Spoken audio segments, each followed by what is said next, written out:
Hi guys. In the spirit of continuing the section things that I saw on Instagram and that made me think about life, I wanted to share with you a thought that I was thinking because I stumbled upon this thing on Instagram that talked about attachment styles. I have a video about it, by the way, like a really old one where I explain what they are.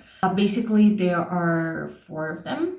And one of them, although I didn't really like all those gradations and putting people into boxes because we are all complex creatures and like each experience is different and so on, but just to kind of navigate through it, a recap: there is a healthy attachment style or secure attachment where like a person believes that they can form connections, they can open up to people, they trust people, they trust that if a person is there, they will not leave them the other day. So basically, they're just able to form full connections that are nutritive to them and present and so on, and we should all strive to be that way.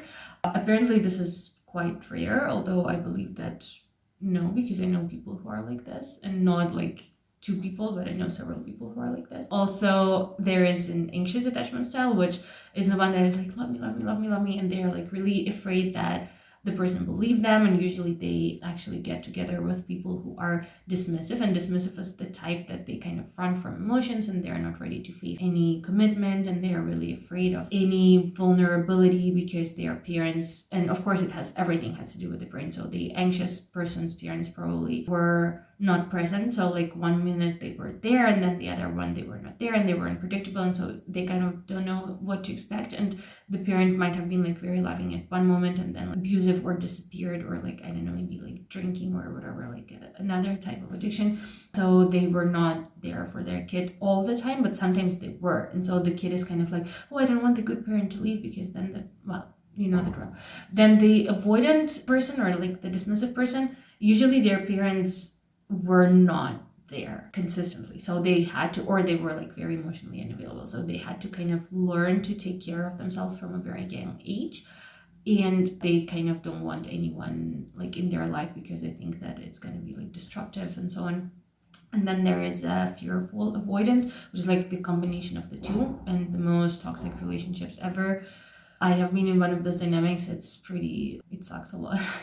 So it's kind of a combination of the two. So it's love me, love me, love me. But then like when a person gets too close, you kind of run away because you are too scared of what's going to happen because you were probably severely traumatized as a kid. And then you run away, and then the person is like, well, okay, if you don't want, I also don't want, and then they go away and you're like running behind them and you're like, no, love me, and then the person is like, yeah, okay, I will love you, and then you run away. Like it's just an endless cycle of this bullshit, and probably this is, as I said, it's like the most traumatized, the most erratic childhood people that like, it's usually like it's a mess. There is a mess like somewhere in their past. So basically these are the attachment styles, and the post that I was talking about in the beginning was claiming that depending if you had 2 parents with 2 very different behaviors, for example, one of them was there physically but they were really distant and unemotional, and you like couldn't count on them for love and support, and you knew, and it was consistent, like you were consistently not able to count on them. And then the other one would be the one that would give you love and blah blah blah and like present, and then the other day they would be crazy or absent or whatever, so like anxious, for example, parent. And then you kind of develop 2 different styles depending on the person that you're dealing with. So if the person is more like the other one of your parents, you deal with them like with the style that you learned from them. And then if the person is like the parent who was like more or less present, then you develop a style that belongs to that group. So I was thinking in general, if we go away a little bit from all the generalization and compartmentalization of people and just think about it. So basically every style that is not healthy, like that is not the secure attachment style, is based on the fact that the person is used to a certain level of chaos in their life, that some things are unpredictable, that they are used to constant anxiety, they're used to constant depression, avoidance, or something like that. And all of the styles are avoidant of themselves. So they are not present with themselves, they're afraid to look within, they cannot fulfill their own needs, and so they're looking for them in other people, or they're just avoiding other people altogether, which is also not healthy because we are social creatures and we need other people to form healthy relationships, obviously, and I guess that's deep inside what all of us want. And I think that one step of creating a healthier attachment style for yourself is creating that sense of stability and security inside of yourself. And I think first step for that is accepting that, okay, in your childhood, you didn't get what you needed, you weren't loved the way that you deserved to be loved. It happens to almost all of us. It's not easy, but at some point we have to accept it and we have to move on. We have to accept that our parents are not perfect, that they gave us the best that they could with the instruments that they had at the time, and life is the way that it is. Whatever happened, happened. If we dwell too much on the past, like, we will never move on to the future.